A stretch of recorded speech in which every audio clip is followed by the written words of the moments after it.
Thanks for joining us in Geneva for AI for Good Global Summit 2024, where I'm delighted to be joined by Dr. Cosmas Zavazava.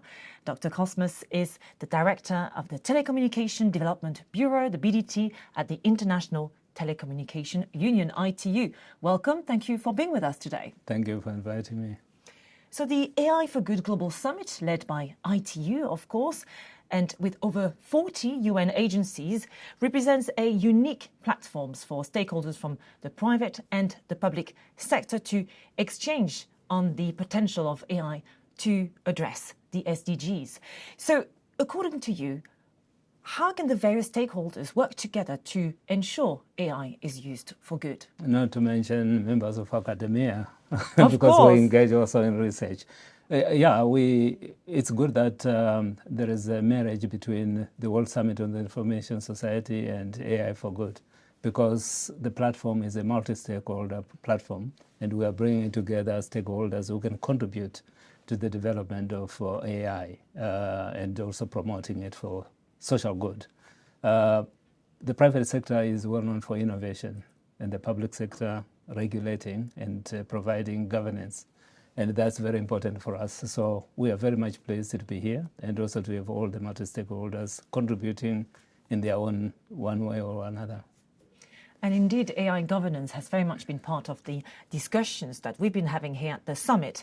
So what kind of international cooperation and frameworks are needed to establish consistent AI governance standards across different countries? Well, we do appreciate and recognize the fact that for the first time the General Assembly adopted a resolution on AI, and that emphasizes the importance of AI. AI would be just another technology if it was not going to impact the world. We need regulators to rise to the occasion to make sure that without stifling industry innovation, they govern for good and make sure that the technology is used to help humans to live.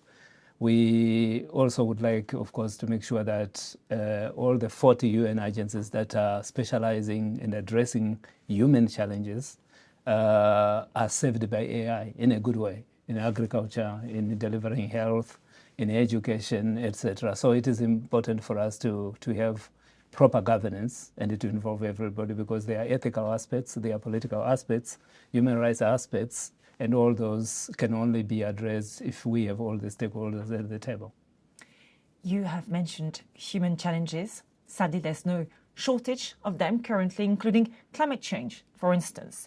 So what are some examples of how AI can be used to fight climate change? Well, I'm just returning from Antigua and Barbuda at the UN conference on small island developing states. And we were talking about the threat of sea rise, natural disasters or hazards impacting people, droughts, El Nino affecting harvests.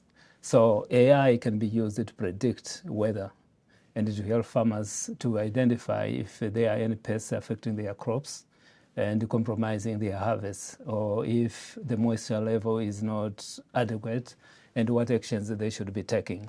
Natural disasters have been impacting people for time immemorial, and it is important for us to make sure that we save life using the basic technology that we have. I give you an example. The UN Secretary General launched the early warning for all, where he has a target to say by 2027, every living person must be within reach of an early warning alert.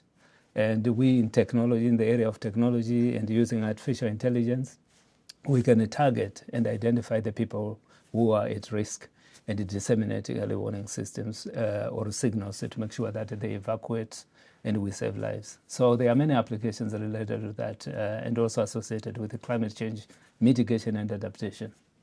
Which is very encouraging, of course. Dr. Zavazava, looking ahead, how do you expect AI will transform society?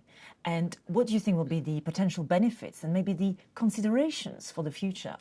AI provides a great opportunity, and it provides an opportunity in terms of choice and in terms of opportunities. So we think that AI should be leveraged for us to deliver on the message, particularly in terms of sustainable development.